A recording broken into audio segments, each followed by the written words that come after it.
لله الحمد لله الأكرم الذي خلق الإنسان وكرم وعلمه من البيان ما لم يعلم فسبحان الذي لا يحصى امتنانه باللسان ولا بالقلم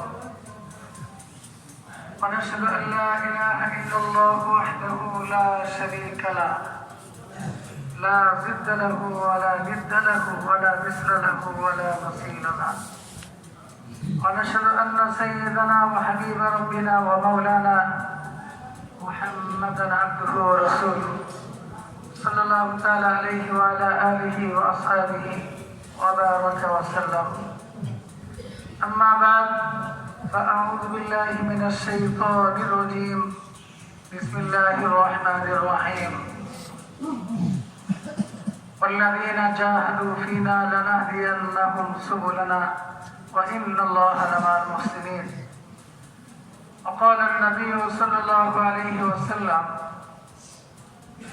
لغدوة في سبيل الله أو روحة خير من الدنيا وما فيها أو كما قال عليه الصلاة والسلام محترم भाई दोस्तों बुजुर्गों আল্লাহ রাব্বুল ইজ্জত আমাদেরকে একটা ঈমানি পরিবেশে বসার তৌফিক দান করেছেন বলে যে পরিবেশ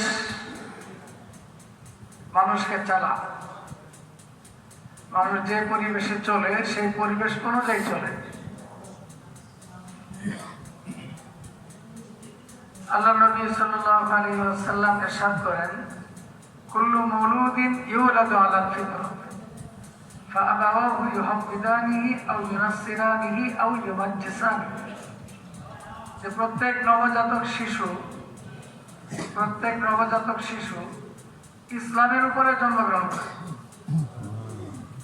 ফাআবাওয়াহু ইউহাওয়িদানিহি আও ইউনাসসিরানিহি আও ইউমাজ্জিসানিহি তারপর তার বাবা মা তাকে ইহুদি বানায় তার বাবা মা তাকে নাসারা বানায় খ্রিস্টান বানায় তার বাবা মা তাকে অগ্নিপূজক বানায় অর্থাৎ বাবা মা যদি ইহুদি হয়ে থাকে বাচ্চা পরিবেশের কারণে ইহুদি হয়ে যায় বাবা মা যদি নাসারা খ্রিস্টান হয়ে থাকে এই বাচ্চাটাও বাবা মা খ্রিস্টান হওয়ার কারণে খ্রিস্টান হয়ে যায় বাবা মা যদি অগ্নিপূজক হয়ে থাকে বাবা মায়ের পরিবেশের কারণে সন্তানটাও নবজাতক শিশু সেও অগ্নিপূজক হয়ে থাকে দুনিয়াতে সে যে পরিবেশ পায় সেই পরিবেশ অনুযায়ী সে হয়ে যায়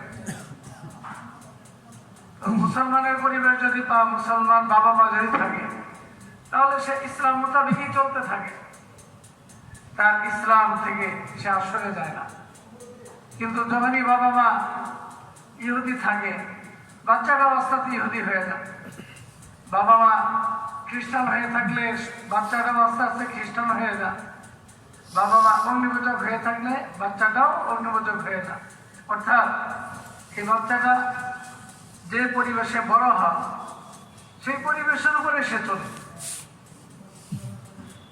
ইহুদি পরিবেশের মধ্যে যদি বড় হয় সে ইহুদি হয়ে যায় আর নাসারা পরিবেশের মধ্যে সে নাসারা হয়ে যায় অগ্নিপূজক পরিবেশে বড় হলে সে অগ্নিপূজারী হয়ে যায় বলে যে এই জন্য পরিবেশ অনেক বড় একটা জিনিস এই জন্য আল্লাহ তাআলা বলেছেন কোথাও যদি কোনো নাফরমানি হয়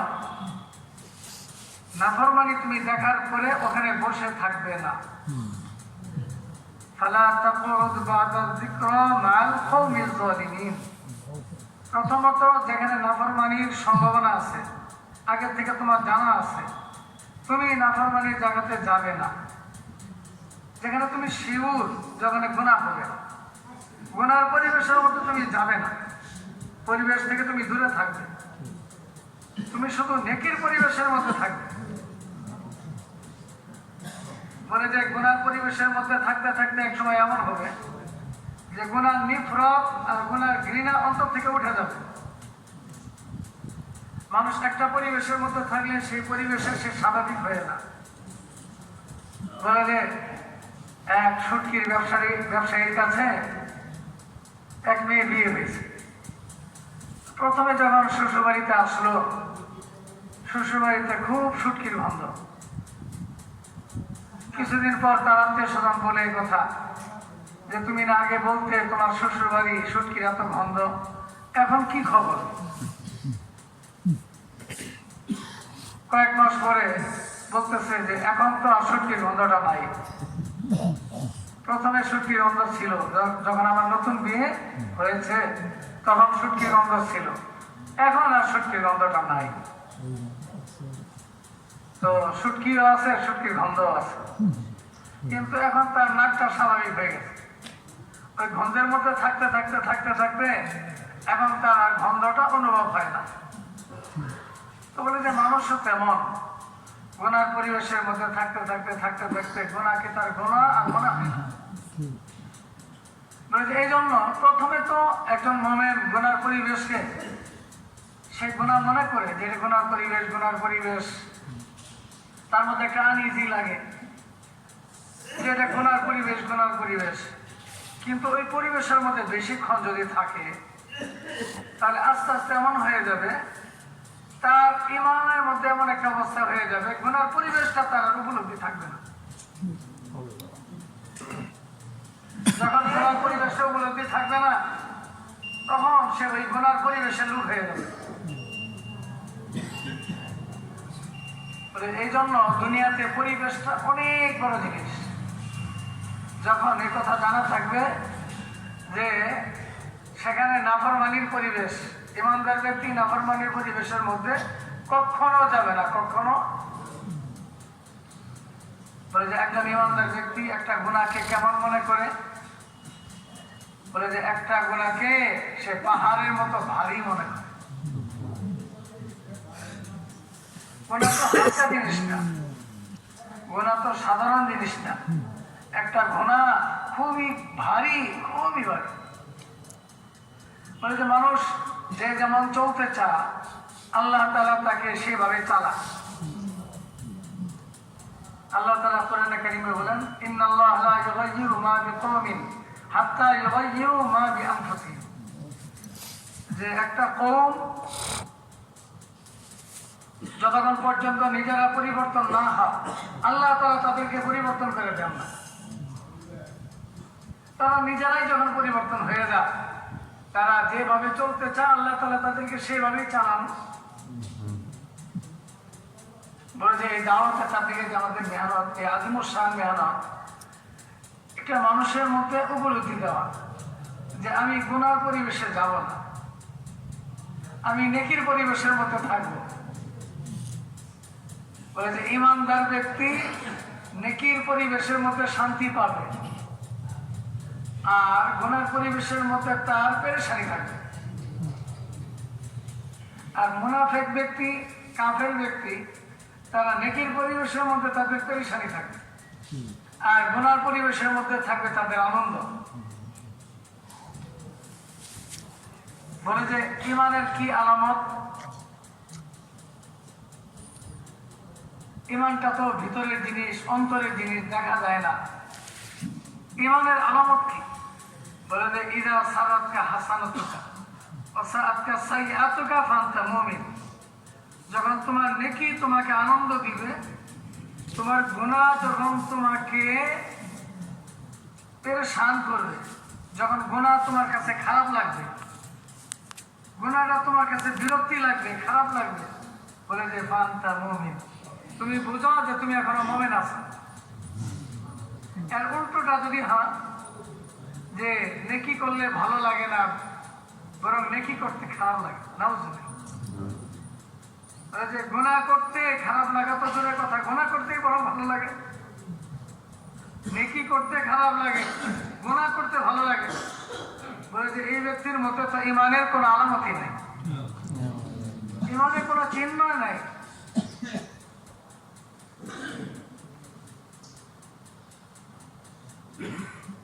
এজন্য একটা হলো যে ইমানি পরিবেশ, মসজিদের পরিবেশ, ইমানের পরিবেশ।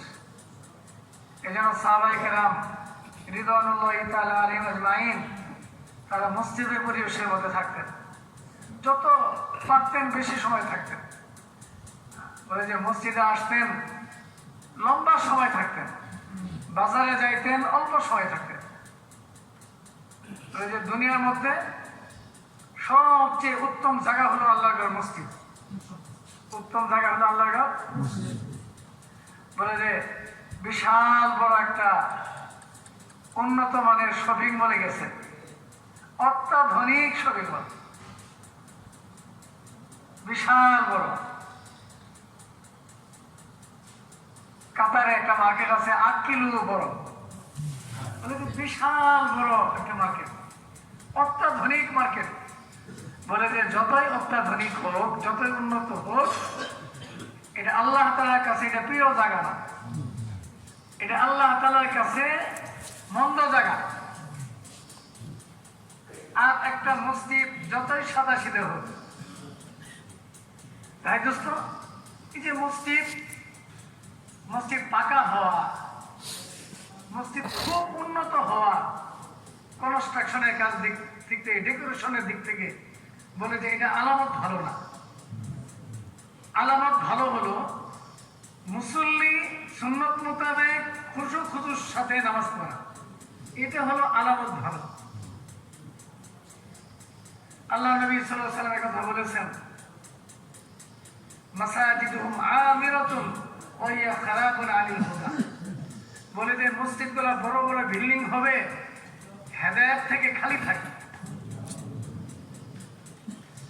মসজিদ প্রতিযোগিতা শুরু হয়ে যাবে, কোন সমাজের মসজিদের চেয়ে কোন সমাজের মসজিদ বড়, কোন সমাজের তুলনায় কোন সমাজের মসজিদটা বেশি উন্নত।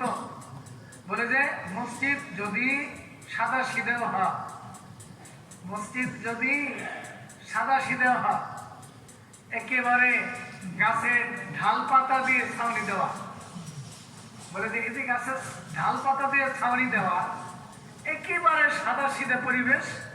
বলে যে এই সাদা সিধে পরিবেশ হলেও মসজিদের এই ভূখণ্ড,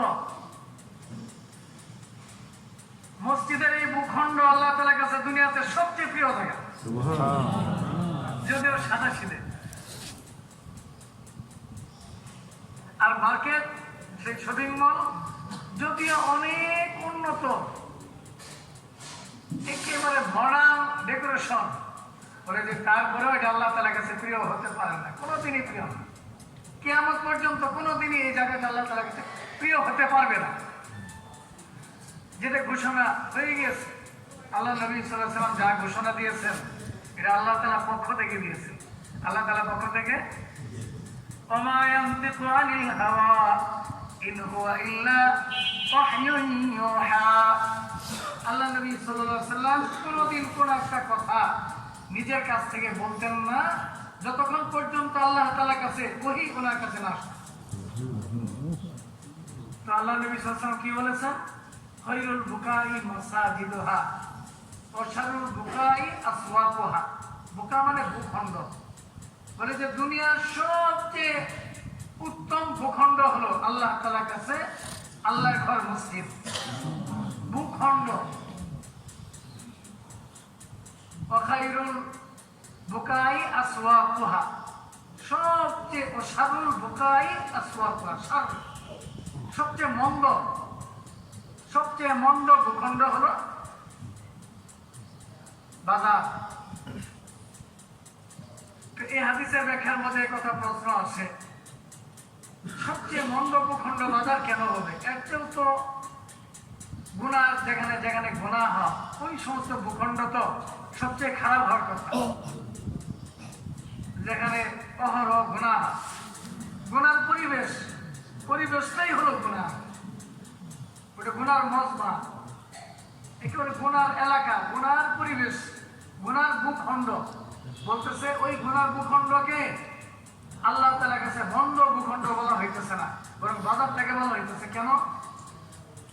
যারা হাদিস বিশারদ, এই হাদিসের ব্যাখ্যায় ওনারা বলেন যে এই যে গুনার যে পরিবেশ, বলে যে এইগুলো তো মুসলমানদের জায়গা না, এগুলো মুসলমানদের জায়গা না। মুসলমান জীবনে যেখানে যেখানে যাবে, মুসলমানদের যাতায়াতের জায়গার মধ্যে তুলনামূলক হলো সবচেয়ে উত্তম জায়গা হলো আল্লাহর ঘর মসজিদ, সবচেয়ে মন্দ জায়গা হলো বাজার। বেশির চেয়ে বেশি মুসলমান বাজারে যাবে, সেই গুনার পরিবেশের মধ্যে তো মুসলমান যেতেই পারে না। যেখানে মুসলমান যেতেই পারে না সেই জায়গাতে মন্দ, এটা আর উল্লেখ করা প্রয়োজনই নেই।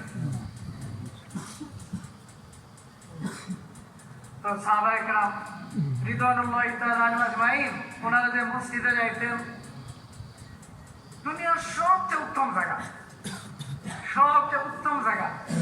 আর এই উত্তম জায়গার উপলব্ধিটা থাকলে সাদারও বেশি।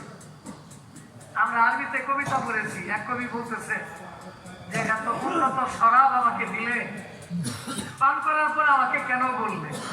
যদি পান করার আগে বলতে আমার স্বাদ কত গুণ আরো বেড়ে যেত। আমি যদি এত উন্নত শরাব, উন্নত পানীয়, উন্নত এই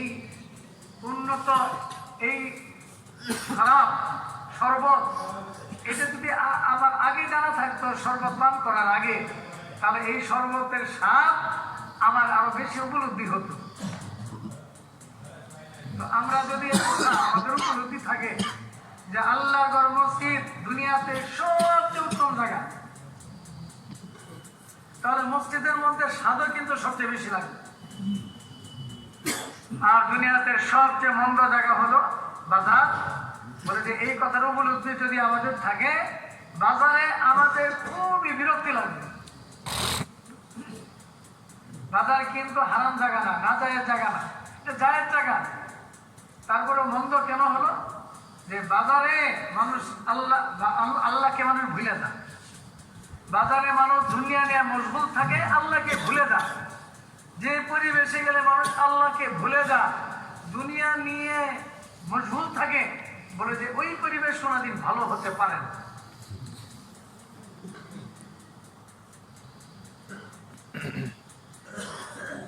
গুনার জায়গা হিসেবে মন্দ তা না।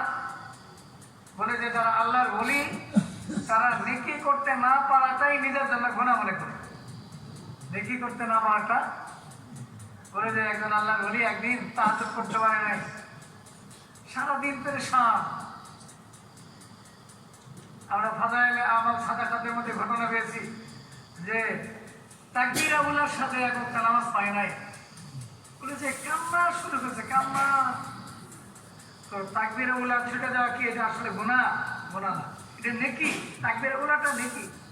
তাকবীর আউলার সাথে নামাজ পড়া, তাকবীর তাহরিমা তখন ইমাম সাহেব বলেন একেবারে সাথে সাথে নামাজে শামিল হওয়া, এটা তাকবীরে উলার সাথে নামাজ পড়া। বলে যে তাকবীরে উলা এটা একটা নেকি। এই নেকিটা ছোটার কারণে তার মধ্যে পেরেশানি এবং নিজেকে ধিক্কার দিতেছে, কেন তুমি তাকবীরে উলা পাইলা? বলে যে আল্লাহ খাস মোমেন বান্দা, আল্লাহর ওলি যিনি, উনি নেকি ছাড়াটাকেই নিজেকে গুনার মতো মনে করে। আমাদের কাকরাইলে মাওলানা হুরমুজুল্লাহ সাহেব ছিলেন, যারা সালে আলেম ওলামা, যারা সাল লাগা, ওনাদেরকে প্রায় সময় আসর নামাজের পরে আলে কাকরাইল ওলামা হযরত যারা ওখানে মুকিমিন আছেন, ওনারা নসিহত করেন তরবিয়তের জন্য, যাতে করে ওই যে সালের ওলামাদের তরবিয়ত হয়ে যায়। তো আমার সালের সময় তো আলহামদুলিল্লাহ মাওলানা হুরমুজুল্লাহ সাহেব নাওয়ারুল্লাহ মাকসাদা উনি জীবিত ছিলেন, ওনার কামরায় যেতাম, খেদমত করার চেষ্টা করতাম। তো ওনার যেদিন নসিহতের পালা আসতো, সালের ওলামাদেরকে তিনি যখন নসিহত করতেন, উনি একটা জিনিস মস্ক করাইতেন বারবার, বয়ান কাকে বলে? আসলে তো বয়ানের রুচি এখন নষ্ট হয়ে গেছে। একেবারে হাকিকত, আখিরাত, আল্লাহর আজমত, একেবারে পুরাপুরি পাক্কা মুত্তাকি পরিষ্কার ইমানদার হয়ে যাওয়া, আখিরাত মুখী হওয়া, এনাবাত ইলাল্লাহ, আল্লাহ থেকে ধাবিত হওয়া, এটি তো হলো সবচেয়ে বয়ান, বড় বয়ান। মাওলানা হুরমুজুল্লাহ সাহেব উনি আলেম ওলামার মজমার মধ্যে নসিহত করার সময় বলতেছেন, ভাই মুসলমান কাকে বলে বলো, মুসলমান কাকে বলে? উনি বলতেছেন যে সিলেটি ভাষা, যে 24 ঘন্টা সময় আমি আল্লাহর হুকুম মোতাবেক রাসূল সাল্লাল্লাহু আলাইহি ওয়াসাল্লামের তরিকা মোতাবেক চালাইতাম, এটাই মুসলমান। 24 ঘন্টা আমি আল্লাহর হুকুম মোতাবেক রাসূলুল্লাহ সাল্লাল্লাহু আলাইহি ওয়াসাল্লামের সুন্নাত মোতাবেক চালাইতাম, এটাই মুসলমানের জীবন। এটাই মুসলমানের 24 ঘন্টা আল্লাহর হুকুম মোতাবেক। আর 2 নাম্বার রাসূলুল্লাহ সাল্লাল্লাহু আলাইহি ওয়াসাল্লামের তরিকা সুন্নাত মোতাবেক চালানো, এটাই হলো ইসলাম। যিনি চালাবেন উনি মুসলমান। এবার ওলামায়ে কেরামকে উনি বলতেন, বলো মুসলমান হবা কিনা, মুসলমান হবা কিনা। এখন প্রশ্ন হলো, আমরা তো কথা মনে করতে পারি, আরে আমি আলেম, আমি তো আলেম, আমাকে বলতেছে তুমি মুসলমান হবা কিনা। আরে আমি তো আলেম, এমন মনে করবে কিনা। কিন্তু কি বলতেছে, তাসকিল করতেছে, এই তুমি মুসলমান হবা কিনা, তুমি মুসলমান হবা কিনা বলো তো। 24 ঘন্টা জিন্দেগি আমি আল্লাহর হুকুম মোতাবেক চালাইতাম, সিলেটি ভাষা, আল্লাহর হুকুম মোতাবেক চালাইতাম, নবী রাসূলুল্লাহ সাল্লাল্লাহু আলাইহি ওয়াসাল্লামের সুন্নাত মোতাবেক চালাইতাম, এটা হলো ইসলাম। যিনি চলেন উনি মুসলমান। তুমি মুসলমান হইবা কিনা বলতে চাই, তুমি মুসলমান হইবা কিনা, হইবা কিনা আলেম ওলামাকে বলবে। বলা যায় আমরা তো নিজেকে অনেক বড় আল্লাহর ওলিও দাবি করি, নিজেকে আল্লাহর ওলি মনে করি, কিন্তু কত নাফরমানি হয়ে যেতেছে, এর কোনো খবর কিন্তু রাখি না।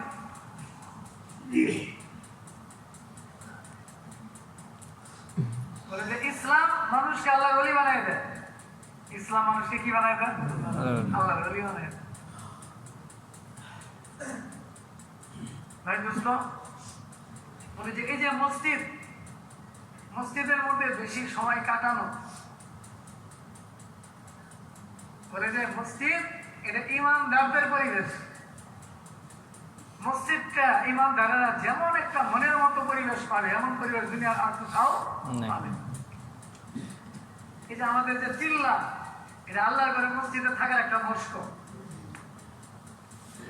4 মাস সময় আল্লাহর ঘর মসজিদে থাকার একটা মস্ক, চর্চা, যে আমি আল্লাহর ঘর মসজিদের সাথে আমার তাল্লুক হয়ে না, আমার নিসবত হয়ে না, যে আমি আল্লাহ রাস্তায় সফরে থাকবো, 40 দিন আমি আল্লাহর ঘর মসজিদে থাকবো, দুনিয়ার সবচেয়ে উত্তম জায়গাতে থাকবো। আমি 4 মাস সময় লাগাবো দুনিয়াতে সবচেয়ে উত্তম জায়গা আল্লাহর ঘর মসজিদে থাকবো। এটা তো আমার সফরকালীন। আর আমার ইকামত আমার বাড়িতে থাকাকালীন, মহল্লায় থাকাকালীন বলে যাবি মসজিদ ওয়ার পাঁচ কামের সাথে থাকবো। হযরত মাওলানা এনাম হাসান রহমাতুল্লাহ তিনি কথা বলতেন যে ভাই মসজিদের কাম 5 কাম, এটা উম্মতের হেফাজত। যিনি 5 কাম করবেন উনি হেফাজত হয়ে গেছেন। যিনি এই 5 কাম থেকে দূরে থাকবেন, উনি নিজেকে যত বড় জ্ঞানী মনে করেন না কেন, যত বড় শিক্ষিত মনে করেন না কেন, উনি হেফাজতের মধ্যে নাই, উনি দুনিয়ার ছাত্রের মধ্যে পড়ে যাবেন।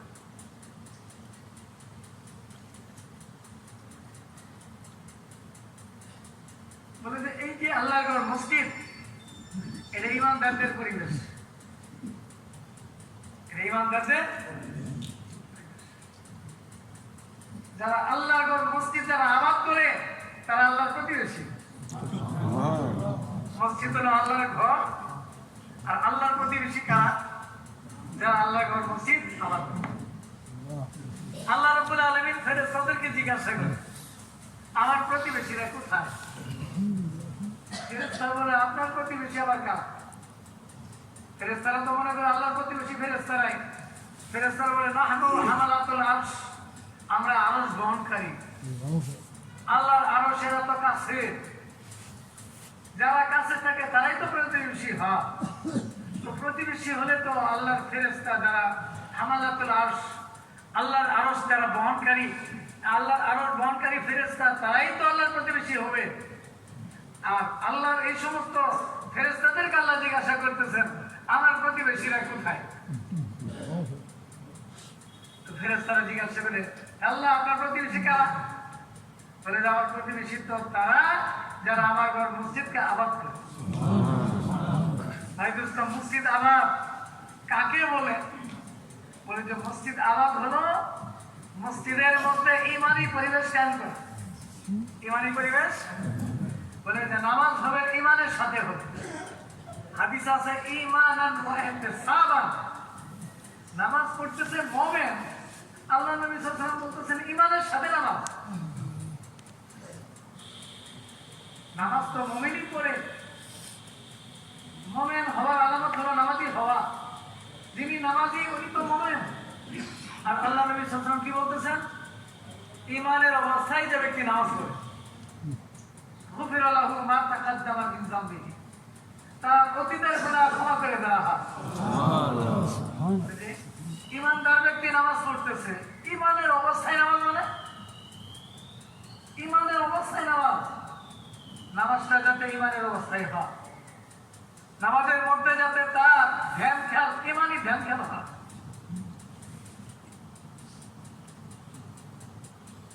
বলে যে নামাজ খুশু খুদু, নামাজের মধ্যে হুজুরে কলব, একেবারে অন্তরটাকে হাজির করে নামাজ। নামাজের মধ্যে এদিক সেদিক করবে তা বলে যে এক মসজিদে এসার নামাজ সালাম ফিরানো হয়েছে, মুসল্লিদের মধ্যে একতলা, কে বলতেছে আজকে 3 রাকাত হয়েছে, কে বলতেছে 4 রাকাত। এখন কার কথা ঠিক? হঠাৎ করে এক লোক বলতেছে আমি শিওর যে আজকে 3 রাকাত হয়েছে। আপনি সিউরিটি দিতেছেন কিভাবে? বলে যে আমি যে সিউরিটি দিতেছি এর একটা দলিল আছে। দলিল কি? বলে যে আমার 4টা দোকান, আমি এশার নামাজে দাঁড়াই, 4 রাকাতে 4 দোকানের হিসাব মিলাই। নাউযুবিল্লাহ, এটা তো নামাজ ঈমানের হালতে নামাজ হলো যে আজকে 3 দোকানের হিসাব হয়েছে, আরেক দোকানের হিসাব হয় নাই। কাজে কাজে আজকে 3 রাকাত হয়েছে। যদি 4 রাকাত হতো তাহলে 4 দোকানের হিসাব হইত। আর দোস্ত, এটা তো খুশুর সাথে নামাজ ছিল না। সাহাবায়ে কেরাম রিদওয়ানুল্লাহি তাআলা আলাইহিম আজমাইন ওনারা নামাজে দাঁড়িয়েছেন, গায়ে তিল লাগেছে, তিল।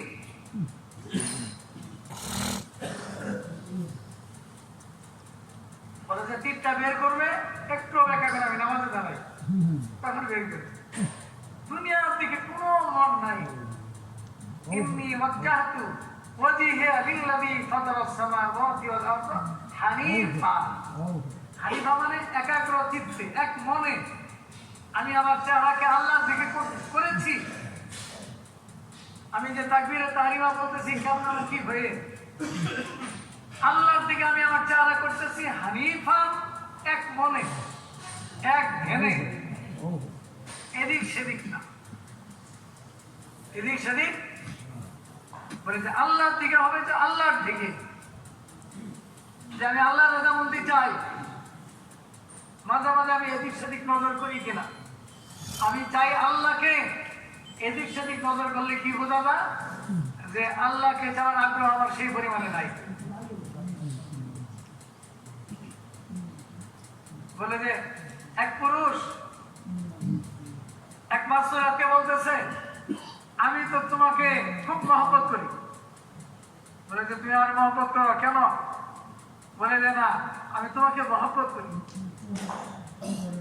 ওই মাস্টার খুব চালাক, বলতেছে আমি আর কি সুন্দর, আমার ছোট বোন আরো বেশি সুন্দর। বলে যে সে কোথায়? সে হলো তোমার পিছনে। যখন পিছনের দিকে তাকাইছে তখন এই আগের মাস্টাররা বলতেছে তোমার কথা মিথ্যা, তুমি আমাকে মহব্বত করো না, তুমি সৌন্দর্যকে মহব্বত করো। কারণ সৌন্দর্যের কথা শুনে তুমি তোমার চেহারাটা ফিরাই নিয়েছো। আমরা আমাদের চেহারা কত দিকে করি। আল্লাহ তাআলা যদি বলেন তুমি যদি আমাকেই চাও তাহলে চেহারা এদিক সেদিক ফিরাও কেন? তাহলে তো তুমি হানিফা হতে পারলাম না। তুমি তো এক মনে, এক ধ্যানে চেহারা আমার দিকে করতে পারলে না। তুমি মুখে দাঁড়িয়ে করতেছ চেহারা আমার দিকে, কিন্তু আসলে তোমার অন্তরের চেহারা ভিন্ন দিকে। এজন্য ভাই দোস্ত, নামাজের মস্ক করা, নামাজের মস্ক, মানুষ যে জিনিসের মস্ক করে সেই জিনিসটা তার উন্নত। আমার নামাজটা দিন দিন উন্নত হলো কেন? একটা হলো নামাজের জাহিরি আমল, কিয়াম, রুকু, সিজদা, কোরআনে কারীমের তিলাওয়াত, এগুলো আগের চেয়ে পরিশুদ্ধ হলো কিনা, সুন্দর হলো কিনা, সুন্নত মোতাবেক হলো কিনা। সুন্নত মোতাবেক আমরা অনেক সময় তো বলি, আরে ভাই এটা তো সুন্নত, এটা তো ফরজ কিছু না, এটা ছাড়লে সমস্যা নাকি। তার মানে কি সুন্নতকে হালকা মনে করা, সুন্নতকে কি মনে করা হলো? আরে ভাই এটা তো সুন্নত, এটা যে সুন্নত এইভাবে যে হালকা মনে করা হলো, এটা অনেক বড় গুনাহ। যে কোন একটা সুন্নত ছোট হতে পারে না। আদনা সুন্নত যেটা বলা হয়, এই আদনা সুন্নতের ব্যাখ্যা উলামায়ে কেরাম বলেন সহজ সুন্নত। ছোট সুন্নত তা কিন্তু সহজ সুন্নত।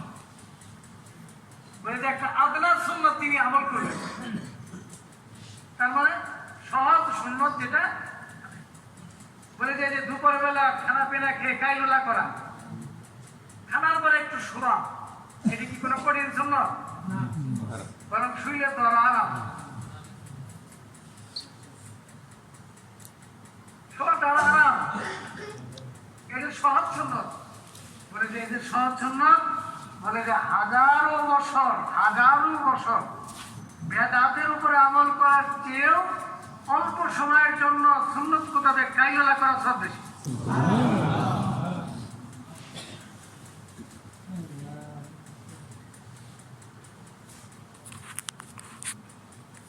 নামাজটা সুন্নত মোতাবেক হয়ে যায়, নামাজটা সুন্নত মোতাবেক হলে কেমন হয়? আল্লাহ তাআলার কাছে নামাজটা খুবই প্রিয় হয়ে যায়, নামাজের শতভাগ সওয়াবের ব্যবস্থা হয়ে যায়। আমরা ফাজাইলে আমাদের মধ্যে পড়ি না যে একটা ব্যক্তি নামাজ পড়ে তাকে 10 ভাগের 1 ভাগ সওয়াব দেওয়া হয়, কাউকে 9 ভাগের 1 ভাগ, কাউকে 8 ভাগের 1 ভাগ, কাউকে 7 ভাগের 1 ভাগ, এইভাবে সওয়াবের পার্থক্য হয়ে যায়। কেন? নামাজের গুণগত পার্থক্যের কারণে। কারো কারো নামাজ এমন হয়ে যায় যে নামাজ পুরানা কাপড়ের মতো গুটিয়ে নামাজি ব্যক্তির চার মতো নিক্ষেপ করে দেওয়া হয়, নেও তো মানতে না। ফাওয়াইলুল লিল মুসাল্লিন আল্লাযীনা হুম আন সালাতিহিম সাহুন। বলে যারা নামাজের মধ্যে ভুলে যাও, উনি যে নামাজ আছে কি ভুলে যাও, ফাইন্নাহু লা ইয়াদরি কাম সাল্লা, জানে না কত রাকাত পড়েছে, জানে না কত রাকাত, এতটুকু পর্যন্ত খেয়াল নাই।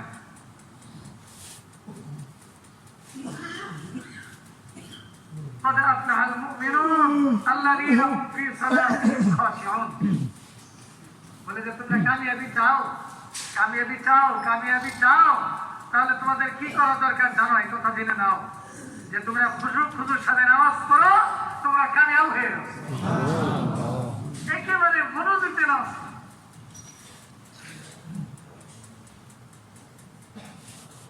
মনোযোগ দিয়ে খুশুর সাথে, খুশু এটা হলো দিলের হালত, একেবারে মনোযোগী হয়ে। আর যাই অঙ্গ প্রত্যঙ্গ পড়াটা সুন্নত মোতাবেক। বলে যে নামাজি ব্যক্তি নামাজে যে দাঁড়াবে, নামাজের অবস্থার মধ্যে, সমস্ত অবস্থার মধ্যে 5 দিকেই তার নজর থাকবে, 5 দিকে নজরের বাহিরে তার কোনো নজর যাবে না। যখন দাঁড়ানো থাকবে নজরটা সিজদা জায়গার মধ্যেই থাকবে। যখন রুকুতে যাবে সিজদাটা 2 পায়ের টাকলু 2 পায়ের মাঝখানে থাকবে। যখন সিজদায় যাবে তখন নাকে আগার দিকে নজর থাকবে।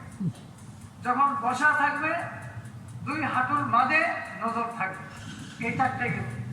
আর 5 নাম্বার ডান দিকে সালাম ফিরাবে, তো এই যে কাদের যে কেনারা এইদিকে নজর থাকবে, বহু দূর চলে যাবে না। আসসালামু আলাইকুম ওয়া রাহমাতুল্লাহ, আসসালামু আলাইকুম ওয়া রাহমাতুল্লাহ। আবার কিছু মুসল্লি আছে বাম পাশে জুতা রাখে, রহমতুল্লাহ বলে জুতা নিয়ে সোজা ওইদিকে দৌড়ে। ওখানে কত লোক নামাজ পড়তেছে, কত লোকের সামনে দিয়ে যাইতেছে, কোনো খবর নাই। হাদিসে বর্ণিত আছে নামাজি ব্যক্তির সামনে দিয়ে গেলে কত গুনাহ, এটা যদি জানা থাকতো সে ব্যক্তি 40 পর্যন্ত দাঁড়ায় থাকতো। যে সাহাবী রাত করতেছেন তিনি বলতেছেন আমি খেয়াল করে নবীজির কথাটা শুনতে পারি নাই। নবীজি কি 40 বছর বলেছেন, নাকি 40 মাস বলেছেন, নাকি 40 দিন বলেছেন? আচ্ছা 40 দিনও যদি হয় তা তো কম না, 40 বছর হলে তো অনেক বেশি। বলে যে তারপরেও সে ব্যক্তি নামাজি ব্যক্তির সামনে দিয়ে যাইতো না, প্রয়োজনে 40 বছর দাঁড়িয়ে থাকতো, 40 মাস দাঁড়িয়ে থাকতো, 40 দিন দাঁড়িয়ে থাকতো, তারপরেও সে ব্যক্তি নামাজি ব্যক্তির সামনে দিয়ে যাইতো না। বলে যে নামাজ এটা তাড়াহুড়ার জিনিস না। দুনিয়ার সব জিনিস তাড়াহুড়া করে হতে পারে, তাড়াহুড়া তো করা ভালো না। এটা দিন একেবারে ছায়াতি পাওয়া যায়।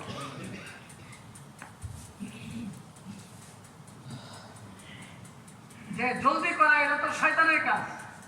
যে কোনো কাজ জলদি করবে দেখবে যে ভুল হয়ে, জলদি করা করিয়ে কিন্তু শয়তান ভুল করা। আপনি জলদি জলদি যাবেন, ট্রেন ধরার জন্য জলদি জলদি যাচ্ছেন, অর্ধেক রাস্তায় গিয়ে দেখতেছেন ঠিক আছে, অর্ধেক রাস্তায় গিয়ে হঠাৎ করে মনে হলো আপনি মোবাইল ফোনটা নেন নাই, এখন ফোন করে যে বাসায় বলবেন ওই সুযোগটাও নাই। অর্ধেক ইয়েতে গিয়ে দেখতেছেন হঠাৎ করে যে আপনি তো গেটের বাসার দরজা তালা লাগান নাই। এমন হয় কিনা? হয়ে যায়। মানে জলদি তাড়াহুড়া একটা ব্রেন কাজ করে না। দুনিয়ার কাজের মধ্যে পর্যন্ত ভুল হয়ে যায় জলদি করলে, আর নামাজের মধ্যে জলদি করলে কি হবে বলে? বলে যে ইমাম সাহেব হুজুর তো হুজুর মানুষ, মসজিদের মধ্যে জিন্দেগিটা কাটা, লম্বা কেরাত তো শুরু করে দিচ্ছে। আমরা তো হুজুরের মতো না। সূরা কেরাত যদি খাটো পড়তো তাহলে মসজিদে আর আসবো, আর তাছাড়া আসবো না। ইমাম হুজুরকে বলে যে হুজুর সূরা কেরাত একটু খাটো পড়তো। হুজুর বলে ভাই আমি তো সুন্নত মোতাবেক করেছি, হাদিসে বর্ণিত আছে ইমামতির কেরাত আদায় করো তো সুন্নত মোতাবেক হালকা ভাবে করো, বেশি বড় করো না, কিন্তু বড় না করলেও তো অন্তত সুন্নত মোতাবেক করো, ঠিক কিনা? আর যখন তুমি একা নামাজ পড়বে যত খুশি তুমি তোমার নামাজকে তত লম্বা করো, পারাকে পারা, 1 পারা 2 পারা 5 পারা 7 পারা। হাফিজ সাহেবেরা তো 1 রাকাতে 3 পারা 5 পারা পর্যন্ত পড়ে। একা নামাজ পড়বে তোমার যত খুশি তত লম্বা করবে। রাসূলুল্লাহ সাল্লাল্লাহু আলাইহি ওয়াসাল্লাম নামাজকে লম্বা করতে করতে করতে করতে নিজের পা মুবারক ফুলিয়েছেন, পা ফুলে গিয়েছে। ভাই তো পা যে ফুলে এটা কত সময়ে ফুলে বলে, তাহলে নামাজটা কত লম্বা ছিল। এক সাহাবী বলতেছেন রাসূলুল্লাহ সাল্লাল্লাহু আলাইহি ওয়াসাল্লাম সূরা বাকারা থেকে শুরু করলেন, আমি মনে করলাম বাকারা শেষ করে নবীজি রুকুতে যাবেন, বাকারার পরে সূরা আল ইমরান শুরু করে দিলেন। আমি মনে করলাম আল ইমরান শেষ করে উনি রুকুতে যাবেন, তাও তো নবীজি রুকুতে গেলেন। তাই তো নামাজের মধ্যে কি স্বাদ, কি মজা! নামাজের মধ্যে সূরা কেরাতের মধ্যে কি মজা! সূরা কেরাত যে নামাজি ব্যক্তি পাঠ করে আল্লাহ তাআলা নামাজি ব্যক্তির সাথে কথা বলতে থাকে। এই কথা বলার সুযোগটা কোথায় পাবেন বলে?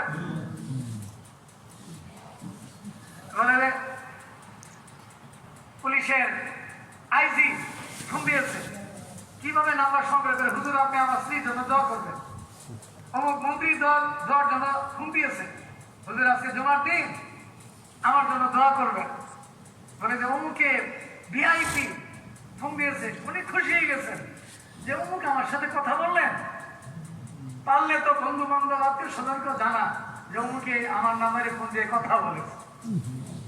আহকামুল হাকিমিন রাজা বিরাজ রব্বুল আলামিন নামাজি ব্যক্তির সাথে সরাসরি কথা বলে। সহিহ মুসলিম শরীফের হাদিস, আল্লাহ নবী সাল্লাল্লাহু আলাইহি ওয়াসাল্লাম বলেন নামাজি ব্যক্তি যখন নামাজের দ্বারা সূরা ফাতিহা পাঠ করা শুরু করে, নামাজি ব্যক্তি বলে আলহামদুলিল্লাহি রাব্বিল আলামিন।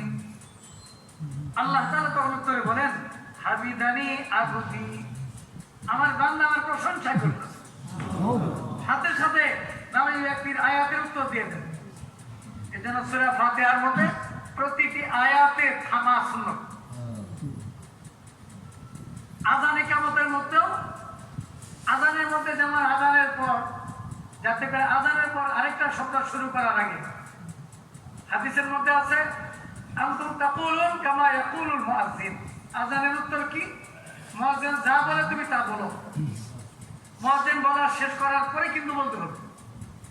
মুয়াজ্জিন বলতেছে আরেক যিনি শুনতেছেন উনিও বলতেছেন সাথে সাথে তা না। মুয়াজ্জিনের বলা শেষ তারপরে উত্তর। মুয়াজ্জিন বলতেছে আল্লাহু আকবার আল্লাহু আকবার, যদি বলে আল্লাহু আকবার আল্লাহু আকবার বা এটা অশুদ্ধ। আল্লাহু আকবার বড় অশুদ্ধ। এই মিম্বার এটা ফতোয়ার জায়গা না, মাসালা বলার জায়গা। অশুদ্ধ এতটুকুই বলা হলো। কি পরিমাণের অশুদ্ধ এটা তলব নিয়ে আমরা বললাম কাউকে জিজ্ঞাসা মুয়াজ্জিন সাহেব আল্লাহু আকবার আল্লাহু আকবার আযানে বললেন, বলার পরে মুয়াজ্জিন এতটুকু সময় উনি থামবেন।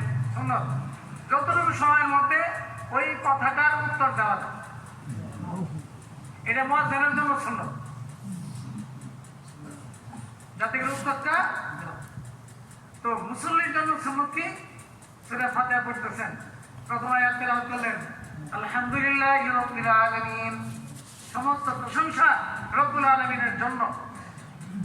আল্লাহ তাআলা উত্তরে বলতেছেন হামিদানি আবদি, আমার এই বান্দা আমার এই বান্দা আমার এই বান্দা আমার প্রশংসা করল। আর রহমানির রহিম, এরপরে থামা। শুনুন, আল্লাহ তাআলা উত্তরে বলতেছেন আসনা আলাইয়া আবদি, আমার এই বান্দা আমার গুণকীর্তন গাইল। আমি রহমান আমি রহিম, আমার গুণকীর্তন গাইল। আমার কি কি গুণ, আমার গুণকীর্তন আমার এই বান্দা গাইল। মালিক ইয়াউমিদ্দিন, বদলা দিনের মালিক, বিনিময় দিনের মালিক। কত বড় পাওয়া, বিনিময় দিনের মালিক। আহকামুল হাকিমিন, যিনি হাকিমদেরও সেদিন বিচার করবেন। দুনিয়াতে যারা বিচার করছে, বিচারকদের বিচারক, সকলের বিচারক। বিচারের দিনে শুধু বিচার করবেন তা না, দিন মানে বদলা, বিনিময়। সেদিন যার যার কর্মফল আল্লাহ তাআলা দিবেন। মালিক ইয়াউমিদ্দিন, আলহামদুলিল্লাহ নামাজি ব্যক্তি যখন নামাজের মধ্যে বলেন, আল্লাহ তাআলা উত্তরে বলেন মাজ্জাদানি আবদি, আমার বান্দা আমার বরত্ব বর্ণনা করল। আমার বান্দা যখন আল্লাহ তাআলা গুণকীর্তন গা, বান্দা নিজেই লাভবান হন। বান্দা যদি আল্লাহর গুণকীর্তন নাও গা, আল্লাহ কি গুণ কমে যাবে? বান্দা বলতেছে সুবহানাল্লাহ সুবহানাল্লাহ সুবহানাল্লাহ সুবহানাল্লাহ সুবহানাল্লাহ সুবহানাল্লাহ। সুবহানাল্লাহ মানে আমি আল্লাহর পবিত্রতা বর্ণনা করতেছি, আমি আল্লাহর পবিত্রতা বর্ণনা করতেছি, আমি আল্লাহর পবিত্রতা বর্ণনা করতেছি। আর আল্লাহ বলে কি, তুমি আমার পবিত্র বর্ণনা করতেছ, তোমার জীবন অপবিত্র থাকবে, যাও আমি তোমাকে তোমার জীবনটা পবিত্র বানাই না। বলে যে সুবহানাল্লাহ বললো, জান্নাতের মধ্যে এত বিশাল বড় ফলের গাছ হইল, যে গাছের ছায়া আরবি ঘোড়া, বিশ্বের সবচেয়ে দ্রুততম ঘোড়া, জীবনে 500 বছর দৌড়িয়ে সেই গাছের ছায়া শেষ করতে পারবে। ঠিক আছে, সুবহানাল্লাহ বললেন, গাছ আরেকটা বলেন আরেকটা এটা আরেকটা বলেন আরেকটা আরেকটা বলেন আরেকটা আরেকটা বলেন আরেকটা তবে যে তাবলীগের সাথে কি করে খালি যে 6 নাম্বার বলে, খালি আল্লাহ আল্লাহ বলে, আল্লাহ আল্লাহ বলে, যত আল্লাহ আল্লাহ বলে ততই লাভ, যত আল্লাহ আল্লাহ বলে ততই লাভ। হযরত মাওলানা শাইখুল হাদিস জাকারিয়া সাহেব রাহমাতুল্লাহ আলাইহি তিনি কথা বলতেন যে ভাই আল্লাহ তাআলা যে বান্দা, দুনিয়া হলো দারুল আমাল, এটা আমলের জায়গা, দুনিয়া এটা বদলার জায়গা না। আর আখিরাত দারুল জাযা, ওইটা জাযার জায়গা, বিনিময়ের জায়গা, ওটা আমলের জায়গা। বলে যে দুনিয়া বিনিময়ের জায়গা না কেন? শাইখুল হাদিস জাকারিয়া রাহমাতুল্লাহ আলাইহি, মাওলানা ইলিয়াস সাহেব রাহমাতুল্লাহ আলাইহি ভাতিজা, দুনিয়ার কথা বলতেন যে দুনিয়া যদি দারুল গাদা হতো এই কয়েকবার সুবহানাল্লাহ বললেই তো দুনিয়া ধ্বংস হয়ে যেত। এত বড় বড় গাছ হইতো, কি বলেন, এই বড় বড় বহুতল ভবন, বড় বড় টাওয়ার, এগুলোতে গাছের ধাক্কায় এনে শেষ হয়ে যেত। তাহলে দুনিয়াটা কি ঠিক থাকতো? বলে যে দুনিয়া এমন একটা ছোট, দুনিয়া এমন একটা ছোট যে দুনিয়াটা বিনিময় ধারণ করার ক্ষমতা রাখে না। এই পাত্রটা এত ছোট, সরকারি বরাদ্দে বলে দিয়েছে যে 50 টন গম দেওয়া হবে। উনি ছোট একটা বাকি নিয়ে গেছে যে আমাকে যে দেওয়ার কথা বরাদ্দ হয়েছে আমার নামে, এই বরাদ্দের জিনিসটা এখানে দিয়ে দাও। কিন্তু স্যার এখন পারবে না, তো না একটু দিয়ে দাও। 50 টন গম কি ওই একটা ছোট বাটির মধ্যে আসবে? বলে যে না না, এই বাটিটা এই 50 টন গম নেওয়ার যোগ্য না। সেই গমের তুলনায় বাকিটা খুবই ছোট, খুবই ছোট, খুবই ছোট। বাকি এটা ধারণ করার ক্ষমতা রাখে না, বাকিটা খুবই ছোট। দুনিয়া মানেই ছোট, দুনিয়া মানে নগণ্য, দুনিয়া মানে বেওফা, দিলে আকাঙ্ক্ষা করে দিন দুনিয়া পূর্ণ করে না। দুনিয়া খুবই ছোট, খুবই সামান্য। বলে দুনিয়া তো ছোট, আল্লাহ তাআলা আদনা জান্নাত, সবচেয়ে ছোট জান্নাত যাকে দিবেন, বলে যে এই দুনিয়ার মতো দরগুণ বড়। সুবহানাল্লাহ বলে আরেকটা কাছে গেল না? আল্লাহ নবী সাল্লাল্লাহু আলাইহি ওয়াসাল্লাম মেরাজে গেলেন। মেরাজে গিয়ে ইব্রাহিম আলাইহিস সালামের সাথে আসমানে সাক্ষাৎ। ইব্রাহিম আলাইহিস সালামের ছেলে ইসমাঈল, তারপরে থেকে যে বংশধর শুরু হয়েছে, সেই খানদানের মধ্যে আল্লাহ তাআলা মুহাম্মদ সাল্লাল্লাহু আলাইহি ওয়াসাল্লামকে পাঠিয়েছেন। তিনি তো দোয়া করেছেন, রব্বানা ওয়াতিহিম রাসূলাম মিনহুম, যাতে করে ইব্রাহিম আলাইহিস সালামের খানদানের মধ্যে আল্লাহ তাআলা একজন রাসূলকে পাঠান। ইব্রাহিম আলাইহিস সালামের সেই মনের আশা আল্লাহ তাআলা পূর্ণ করলেন। তো আমাদের নবী মুহাম্মদ সাল্লাল্লাহু আলাইহি ওয়াসাল্লামের খানদানের আল্লাহ নবী সাল্লাল্লাহু আলাইহি ওয়াসাল্লাম কথা বলতেন, আনা ইবনুস যবিহাতাইন, আনা ইবনুস যবিহাতাইন, দুই জবাকৃত মানুষের সন্তান আমি। কয় জবাকৃত? একটা হলো ইসমাঈল, তাকে কুরবানি, দ্বিতীয় হলো ওনার বাবা আব্দুল্লাহ। আব্দুল মুতালিব যে মানত করেছিলেন, সেই মানতের প্রেক্ষিতে যে ওনার ছেলের মধ্যে একজন উটের পরিবর্তনই করা হইল, যে 10টা উট আছে, আবার আরেকটা 10টা, যতবারই করা হচ্ছে, 10মবারের সময় যখন 100 উট পূর্ণ হলো, তখন উটের লটারির মধ্যে উটের নাম আসছে, যার ফলে আব্দুল্লাহর পরিবর্তে 100 উট আব্দুল মুতালিব জবাই করেছে। তো ওই জবাই করাটা ছিল আব্দুল্লাহর পরিবর্তে, যেটা আব্দুল্লাহ জবাই হইল, আব্দুল্লাহর পরিবর্তে হলো উট। তাহলে আব্দুল্লাহ মুহাম্মদ সাল্লাল্লাহু আলাইহি ওয়াসাল্লামের বাবা, উনি একজন যবিহা, তাকেও জবাই করার একটা বিধান। সেজন্য বলতেছে যে আমি তো দুই জবাইকৃত সত্তার সন্তান, ইসমাঈল আর আব্দুল্লাহ। তো সেই সন্তান থেকে এই উম্মত, তো এই উম্মতের উপর সন্তানের প্রতি বাবার দরদ না। ইব্রাহিম আলাইহিস সালামের সাথে যখন সাক্ষাৎ মেরাজে, ইব্রাহিম আলাইহিস সালাম আল্লাহ নবী সাল্লাল্লাহু আলাইহি ওয়াসাল্লামকে বললেন, ইকরা মিন্নি আলা উম্মতিকা আসসালাম, হে আল্লাহর হাবিব, আপনি আমার পক্ষ থেকে আপনার উম্মতকে সালাম জানাবেন। কি জানাবেন? সালাম। সালাম, সালাম কিন্তু সুন্নতি তরিকা। সালামটা কিন্তু শিকার আছে, শিকার আছে কিনা? বলে যে ইসলামের সবকিছু শিখতে হয়। হযরত সালমান রাদিয়াল্লাহু আনহুকে এক কাফের উপহাস করতেছিল, আরে তোমাদের নবী তোমাদেরকে ইসতিনজা করা শিখা। বলে হ্যাঁ, ইসতিনজা করাও শিখা দিলেন। রাসূলুল্লাহ সাল্লাল্লাহু আলাইহি ওয়াসাল্লাম মেসওয়াক করা পর্যন্ত শিখাইছেন না? আমরা তো নাকি মেসওয়াক মনে করি মেসওয়াক এভাবে মেসওয়াক করার সুন্নাত তরিকা আছে। এখন যদি আমি প্রশ্ন উত্থাপন করি, তাহলে অনেক প্রশ্ন আসবে, কোন তরিকাটা ঠিক? মেসওয়াকের মধ্যে আপনি উপরে দাঁত আগে করবেন না নিচের দাঁত আগে করবেন? ডান পাশ থেকে আগে করবেন না বাম পাশ থেকে আগে করবেন? উপর থেকে নিচের দিকে আসবেন না নিচের দিকে উপর দিকে ঢুকবেন?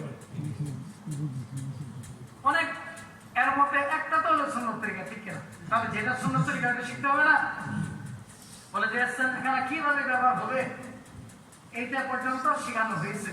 সুতরাং ইসলাম একটা মোকাম্মল ধর্ম, ইসলাম একটা পরিপূর্ণ ধর্ম, ইসলাম যে সত্যিকারই আল্লাহ তাআলার কাছে মনোনীত ধর্ম, এটা সুন্নতের দ্বারা বোঝা। বলে যে ইব্রাহিম আলাইহিস সালাম বললেন আমরা তো সন্তান নিয়ে অনেক সময় টাটা শিক্ষা দিই, অফিস লাইনে যখন বেরোনো ছেলে হোক মেয়ে হোক ছোট, বাবা টাটা মা টাটা, আসসালামু আলাইকুম ওয়া রাহমাতুল্লাহি ওয়া বারাকাতুহু। অবরকাতুর পরে কিন্তু আর নাই, বুঝলেন? যদি এমন চাইতো তাহলে কিন্তু কিয়ামত পর্যন্ত থেকে দিত। কারণ ইসলামটা হচ্ছে তো সুনির্দিষ্ট, সাজানো গুছানো, যেটা গুছানো থাকে ওটা নির্দিষ্ট থাকে না। ইসলাম কিন্তু নির্দিষ্ট।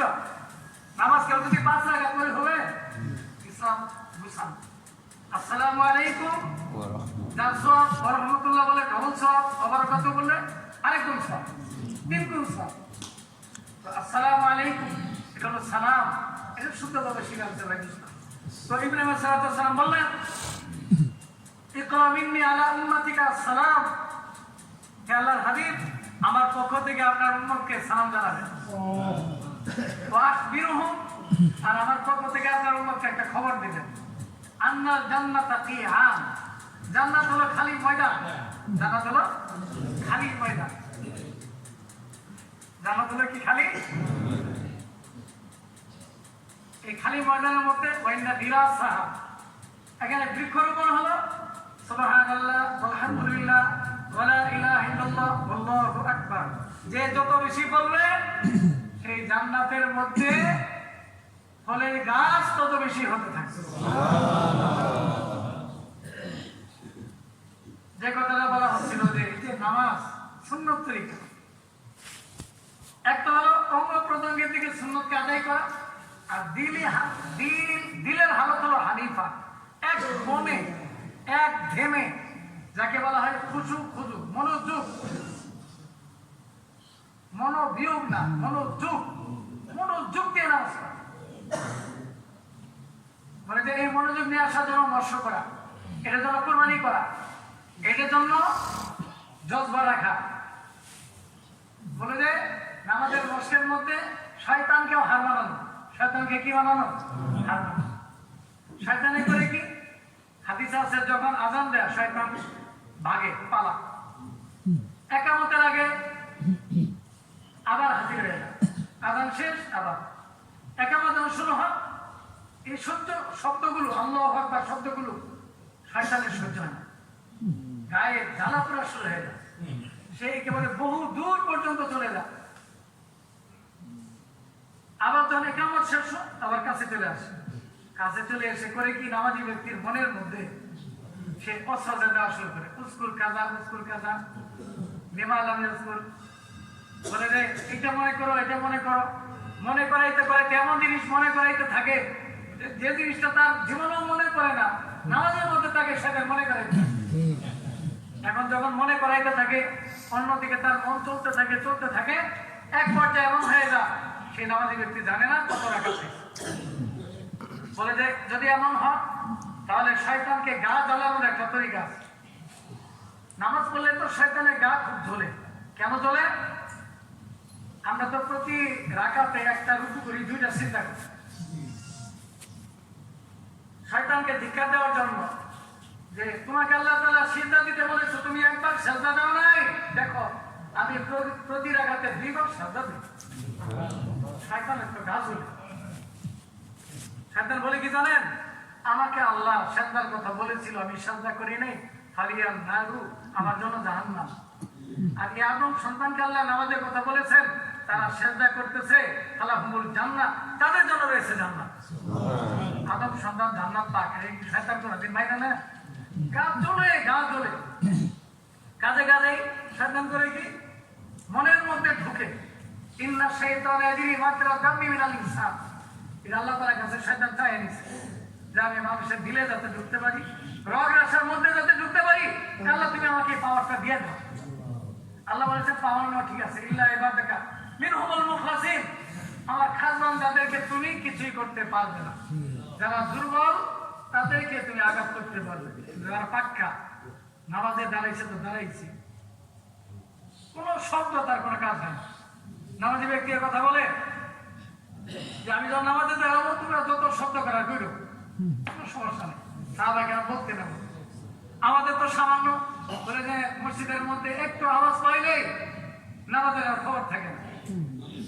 শয়তান তো দুর্বল ইমানদার ব্যক্তিদের মনের মধ্যে ঢুকে রোগ রেখার মধ্যে ঢুকে দেওয়া শুরু করে বিভিন্ন জিনিস মনে করা, এক পর্যায়ে হয়ে যায় কত রাকাত করেছে সেটাও বলে যে এই অবস্থার মধ্যে আমরা তো নামাজটা পুরা করবো, যার উপরে ইয়াকিন বেশি তার উপরে আমল করবো।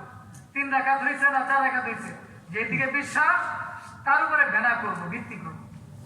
কিন্তু আরেকটা কাজ কি করবো, আমার নামাজটা এমন হলো কেন, আমি এরপর থেকে সরতে চাই, নামাজের মধ্যে আমার মন যাতে আর কোনোদিন না যায়, এজন্য কি করতে হবে, শয়তান সহযোগিতা করবে। কি করতে হবে, যে আমি 2 রাকাতের নিয়ত করেছিলাম, আমার মন এদিক সেদিক কেন গেল, আমি এখন 4 রাকাত করবো। আমি 4 রাকাতের নিয়ত করেছিলাম, আমার মন শয়তান এদিক সেদিক নিয়ে গেছে, আমি এখন 8 রাকাত করবো, 4 রাকাত করে 8 রাকাত। শয়তান দেখবে এই মনের আশেপাশে আর আসবে। এক বুজুর্গ বলে তার যত সময় বুজুর্গের পা ধরে টিপতেছে, বলতেছে হুজুর হুজুর উঠেন উঠেন, তার যত সময় হুজুর বলতেছে দরজা দরজা সব লাগানো, চিৎকারি আটকানো, তুমি আবার কে বাবা, বলে যে আমি তো শয়তান। আরে আশ্চর্য কথা, শয়তান আবার তা যদি ডাকে, এটা একটা কথা হলো নাকি, ঘটনা কি, বলে যে হুজুর ঘটনা হলো আপনি কয়েকদিন আগে একটা হাজতে নামাজ পড়তে পারেন নাই, আপনি ইশরাকের নামাজ থেকে শুরু করে দুপুরে হারাম ওয়াক্ত রাত পর্যন্ত লাগাতার আপনি নামাজ পড়ছেন, আপনি এত নামাজ পড়ছেন এটা আমার সহ্য নেই। আজকেও যদি আপনার তাহাজ্জুদ মিস হয়, সারাদিন যে নামাজ পড়বেন এটা আমার লস, আমি আমার লস থেকে বাঁচার জন্য আপনার আমি পাতিক বেশি উঠবো।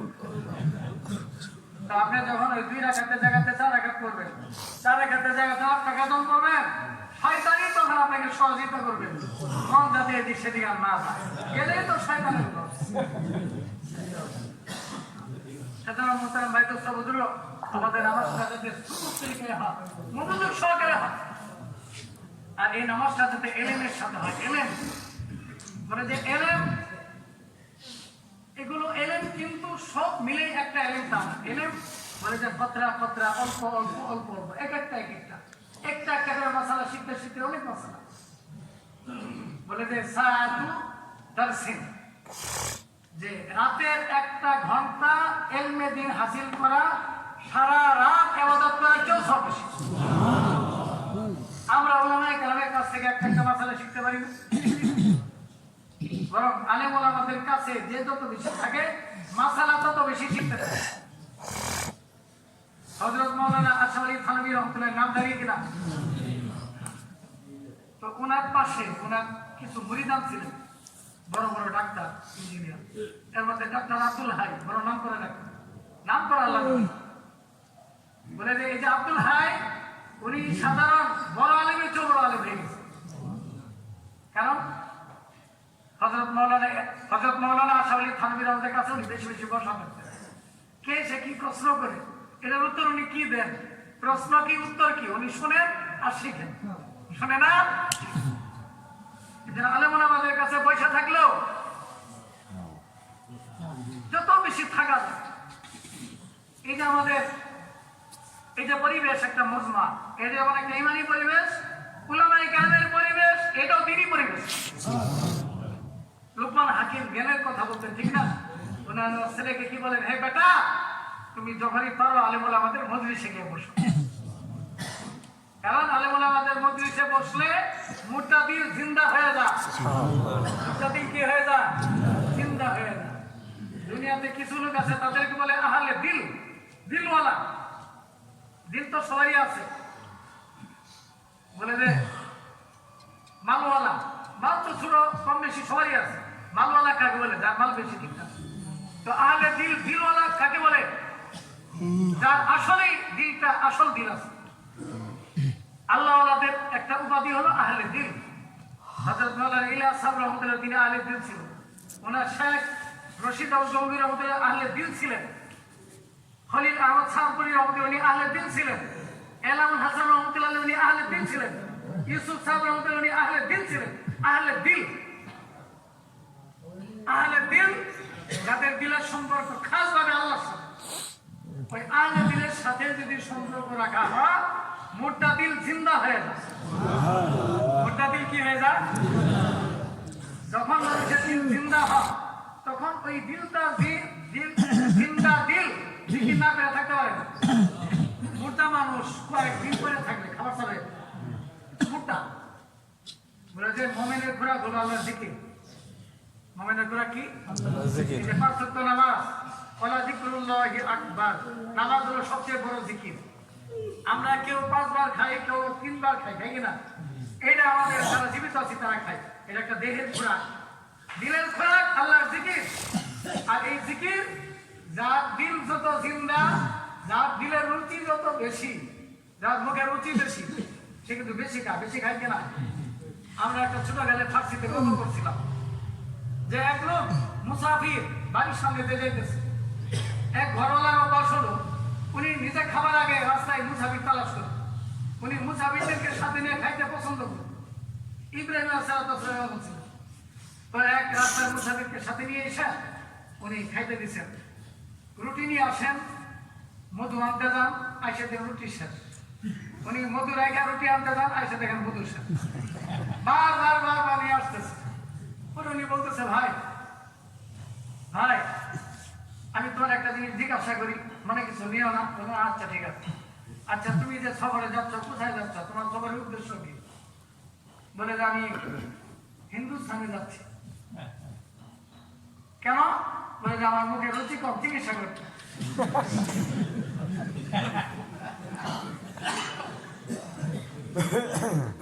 উনি বলতেছেন, আমি একটা কথা বলি, আবদার রাখবা? তুমি তোমার মুখে রুচি চিকিৎসা করার পরে আমার আবদার হলো এই রুটে আর কিন্তু আসো না, তোমার বাড়ি অন্য রুটে যাবে। তো মুখের রুচি বেশি থাকে, মানুষ বেশি খায় কিনা? কেন রুচি বেশি? যার দিল যত জিন্দা সে আল্লাহর জিকির তত বেশি করে। আবার না খাইলে কিন্তু আবার না খাইতে গেলে মানুষের রুচি কমে না। আর রুচি যখন কমে তার ভালো জিনিস আর ভালো। হাদিসে আছে জিকির করনেওয়ালার দিল জিন্দা আর জিকির না করনেওয়ালার দিল মুর্দা। বলে যে আহলে দিল উলামায়ে কেরাম, তাদের সাথে আমরা যত নিসবত রাখি তত আমাদের দিল জিন্দা হইতে থাকে। এখানে ডানে বামে কিন্তু কথা ফেরানোর কোনো সুযোগ নাই। আপনি বলবেন যে উলামায়ে কেরামের মতো দেখা যায় মাগরিব বলে, তার কাছে গেলে দিল জিন্দা হবে, দেখা গেলেই কিন্তু হবে না। কি বলেন? আপনি বাকল কাঠের মধ্যে যতই সার দেন, কিছুদিন পরে কিন্তু বাকলের কারণে সমস্যা হতে পারে। কি বলেন? খালেস আলেম। আলেম বলতে যাকে বুঝা। আলেম আবার কাকে বলে? আলেমে হক্কানি, যিনি এলেম মোতাবেক আমল করেন। যিনি এলেম মোতাবেক কি করেন? আমল করেন, তিনি হলেন খাস আলেম। যে ব্যক্তির মধ্যে দেখা যাবে পুরোপুরি সুন্নতের পাবন্দি আছে কিনা। সুন্নতের পাবন্দি যে যত বেশি করে উনি তত বড় আহলে দিন। আমাদের জিকিরের উদ্দেশ্য হলো সুন্নাত যাতে জিন্দা হয়ে যায়। জিকিরের উদ্দেশ্য কি? যাতে সুন্নতের মধ্যে অন্যতম সুন্নত হলো আখলাক। আলহামদুলিল্লাহ, রাসূলুল্লাহ সাল্লাল্লাহু আলাইহি ওয়াসাল্লামের আখলাকের সাথে সারা দুনিয়া কারো তুলনা চলে। রাসূলুল্লাহ সাল্লাল্লাহু আলাইহি ওয়াসাল্লামের আখলাকের সার্টিফিকেট কে দিয়েছেন? সার্টিফিকেট বলে যে জাতিসংঘ একটা তাকে সম্মাননা দিচ্ছে, একটা ঘোষণা দিচ্ছে। সারা বিশ্বে তার আনন্দের আর কোনো সীমা থাকে না যে জাতিসংঘের ঘোষণা। আর রাসূলুল্লাহ সাল্লাল্লাহু আলাইহি ওয়াসাল্লামের চরিত্রের ঘোষণা স্বয়ং আল্লাহ দিয়েছেন। কে দিয়েছেন? আল্লাহ বলেছেন, ওয়া ইন্নাকা লাআলা খুলুকিন আযীম। হে আমার হাবিব, আপনি মহান চরিত্রের উপরে আছেন। যার চরিত্রের উপরে বড় কোনো চরিত্রবান দুনিয়া তার কেউ নাই। তো তিনি আমাদের নবী, আমরা তার উম্মত। আখলাকটা ওই আখলাক আমরা শেখার চেষ্টা করবো কিনা? আখলাক দিলের লাইনেও আখলাক আছে, দিলের ধারণার মধ্যে আখলাক। আমি কাউকে ছোট মনে করবো না, আমি কারোর সাথে হিংসা করবো না, আমি নিজেকে বড় মনে করবো না, এটাও আখলাকের অংশ। দিলের আখলাক, দিলের বলে যে আমাদের অনেক উস্তাদ এই কথা বলেছেন, বহুত সি মুতাওয়াজে হ্যাঁ জিসকি তাওয়াজু মে তাকাব্বুর চুপি হুই হ্যায়। অনেক নম্র ভদ্রলোক আছে যার নম্রতার মধ্যে অহংকার লুকায়িত। নম্রতা কেন করে? যাতে করে বলে উনি তো বড় নরম, হুজুরটা তো বড় ভালো, বড় নরম, যাতে নরম বলে ভালো হওয়ার জন্য নরম বলে যে এটা একটা অহংকার। অনেক নরম কর্ণওয়ালা আছে যার ধর্মীয়তের মধ্যে অহংকার চুবাইত, লুকাইত। আল্লাহ তাআলা ক্ষমা করুন। এটা অহংকার আছে কি না এটা দিলের হালত। আমি দিল থেকে এমন মনে করব যে দুনিয়াতে যদি বড় গুনাহগার থেকে আমি আছি, কারণ আমি কত সময় আল্লাহর ইবাদত ছাড়া কাটাই, শত শত বছর অনেক বুজুর্গরা রাত দিন ইবাদত করেছে, আমি তো এত বছর ইবাদত করতে পারি নাই। আমি ইবাদত থেকে বঞ্চিত। যেন নিজেকে ছোট মনে করা, অন্য সাথী তাগাদা পুরা করতেছে, উনি তাগাদা পুরা করতেছে, আমি মনে করবো ইখলাসের সাথে করতেছে। ওরা অল্প মেহনত করে, আল্লাহ তাআলা ইখলাসের সাথে মেহনত করলে, হাদিসের মধ্যে বর্ণিত আছে খেজুরের যে বিচি এটা লাগাইলে আস্তে আস্তে খেজুর গাছে যেমন ফসল বাড়তে থাকে, আল্লাহ তাআলা ইখলাসকারীদের আমলকে এইভাবে বাড়াইতে পাহাড়ের মতো বাড়িয়ে দেবে। আপনার আমার সাথী তাকে যা কম করতেছে, আমি মনে করবো ইখলাসের সাথে করতেছে, আমি বেশি করতেছি, আমার ইখলাস কম হইতে পারে, আমার বেশিটা কোনো কাজে আসবে না। মুর্দা যদি রিয়াকারী থাকে, সমস্ত আমল মুর্দা জানো হলে যেমন কোনো দাম নাই, মুর্দা আমলের কোনো দাম নাই। বরং হাসরের ময়দানে এই ইখলাস ছাড়া রিয়াকারীর মুর্দা আমলটা বড় ঝামেলা হবে। আল্লাহ বলবেন কি, এই তোমার আমলটা সরাও।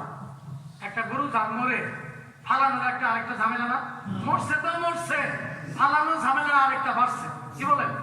তো আমল রিয়াকারী যদি থাকে, হাসরের ময়দানে তো সব পাবেই না। তখন কি হবে? আল্লাহ বলবেন যে সরব, কোথায় সরাই রাখবে, কোথায় নিবে? এই এত আমল, কিন্তু আমলগুলো হচ্ছে রিয়াকারীর সাথে। এই মুহূর্তে আমল নিয়ে এসে একটা বিপদে পড়বে, ঠিক কেন? এই জন্য ভাই দোস্ত, সমস্ত আমলের মধ্যে আমাদের যাতে ইখলাস থাকে। আর আপনার আমার জান মাল পুরোটা হায়াত ভাই দোস্ত অল্প দিনের জন্য, এটা যেমন তেমন বিষয় না, এটা আখিরাতের অনন্তকালের একটা বিষয়, অনন্তকালের বিষয়। এখানে 40 দিন 4 মাসের বিষয় না, এটা সারা জিন্দেগির বিষয়।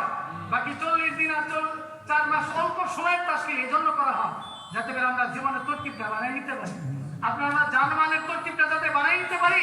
আপনার আমার জান, আপনার আমার মাল যেখানে সেখানে যেথায় সেথায় ব্যবহারের মতো না, এটা দামি জায়গায় ব্যবহার হবে, ঠিক কিনা? এই জন্য আলহামদুলিল্লাহ আজকে দাওয়াত তাবলীগের নামে যে আওয়াজ, সারা দুনিয়ার উম্মতের দরদার মহব্বত, হেদায়েতের মেহনত, সমস্ত নবীদের মুশতারাক আমল, দাওয়াত তাবলীগের কাম, এই কামটাকে যদি আমরা কাম বানাই, আল্লাহ তাআলা আমাদের জীবনটাকে চমকাবে, আমাদের পরিবারের সকলের জীবনটাকে চমকাবে। বলে যে আমি নিজে একা জিকিরকারী, একা নামাজি, একা আখলাকি, একা মুখলেস, কিন্তু আমার স্ত্রী সন্তান তারা কোনো দিনের দিকে আসতেছে না, তাদের ব্যাপারেও তো ভাই দিনের ফিকির করা দরকার, ঠিক কিনা? এজন্য মাস্টার হাতেরও ফিকির করা দরকার, আপনার আমার আওলাদদের ব্যাপারে ফিকির করা দরকার। আওলাদেরাই হলো ভবিষ্যৎ, যাতে এমন না হয়ে যায় যে আপনি আমি দিনদার, মৃত্যু হয়ে গেল, দিনদারিও লাশ বের হয়ে গেল, যে আপনি আমি মুবাল্লিগ, দিনের দাওয়াতের মেহনতকারী, লাশ বের হয়ে গেল। বড়রা বলে যে দাওয়াতের মেহনতের লাশটাও বের হয়ে গেল। এমনটি যাতে না হয়, আমরা জীবিত থাকতেই যাতে ঘরের মধ্যে কর্মী বানাই, ঘরের মধ্যে যাতে ফিকির বাড়াই, আপনারা আলিয়া যাতে ফিকির বান হয়, দাওয়াতের মেহনতের ফিকির বান হয়, ঠিক কিনা? সন্তান তারাও যাতে মেহনতের ফিকির বান হয়, যেন সন্তানদেরকে নিয়ে মেহনত করা, সন্তানদেরকে নিয়ে মসজিদ আবাদির মেহনত করা, তালিমের মধ্যে বসা, সন্তানদেরকে সব জায়গাতে নিয়ে আসা, আস্তে আস্তে নিয়ে আসতে তাদের সাথে একটা উলফত মহব্বত, একটা সম্পর্ক হবে, ঠিক কিনা? ভাই দোস্ত, আপনার আমার হাত কিন্তু শেষ হয়ে যেতেছে। আওলাদ সন্তান তারাই ভবিষ্যৎ, তাদেরকেও কাজে লাগানো, সারা দুনিয়ার ফিকির করা, সারা দুনিয়ার হেদায়েতের জন্য আপনার আমার জানটাকে কাজে লাগানো। সকলে তৈরি আছি ইনশাআল্লাহ? ওই ব্যক্তি বড় ভাগ্যবান যে ব্যক্তিকে আল্লাহ তাআলা জানাহু মিফতাহুল খায়র, সারা দুনিয়াতে খায়রের চাবি বানা। খায়রে কি বানা? দাওয়াতে তাবলীগের মেহনত এমন একটা মেহনত, এটা খায়রের চাবি।